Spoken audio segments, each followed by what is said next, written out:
காலையிலேயே கடைக்கு போய் மீன் வாங்கி சிம்பிளாக அழகாக சுத்தம் பண்ணி எப்படி குழம்பு வைக்கலான்றதை நம்ம பார்க்கலாம். சிவப்பு கொடுவாவும் கவலை மீனும் வாங்கிட்டு வந்தோம்.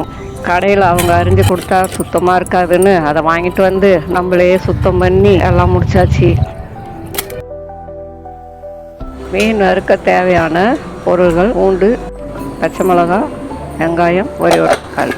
இதையெல்லாம் நம்ம அரைச்சி எடுத்துக்கணும். விழுதாக புளியை திக்காக கரைச்சிக்கணும். உப்புக்கு தேவையான அளவு போட்டு அதற்கு 2 கரண்டி மிளகா பொடி சேர்த்து தக்காளி பழம் 2 போட்டு நல்லா கரைச்சி விட்டு பாத்திரம் நல்லா காஞ்சதுக்கு அப்புறமா 2 ஸ்பூன் எண்ணெய் ஊற்றி தேவையான அளவு வடகம் போட்டு அது கூட கருவேப்பிலை, பச்சை மிளகா, நம்ம மீன் வறுக்கிறதுக்காக செஞ்சு வச்சிருந்தா அந்த பேஸ்ட்லேயே கொஞ்சம் நிறுத்தி வச்சு அதிகம் இதில் போட்டு நல்லா வதக்கிட்டு ஊற்றி வச்சிருந்த குழம்பு எடுத்து அதில் ஊற்றி 5 நிமிஷம் குழம்பு நல்லா கொதிச்சதுக்கு அப்புறம் மீனை போட்டுட்டு கொஞ்சம் நாள் கொதிக்க விட்டுட்டு 4 பல்லு பூண்டை தட்டி அதில் போட்டு ஒரு 2 நிமிஷம் கொதிக்க வச்சு இறக்கி வச்சுட்டோன்னா குழம்பு ரெடி.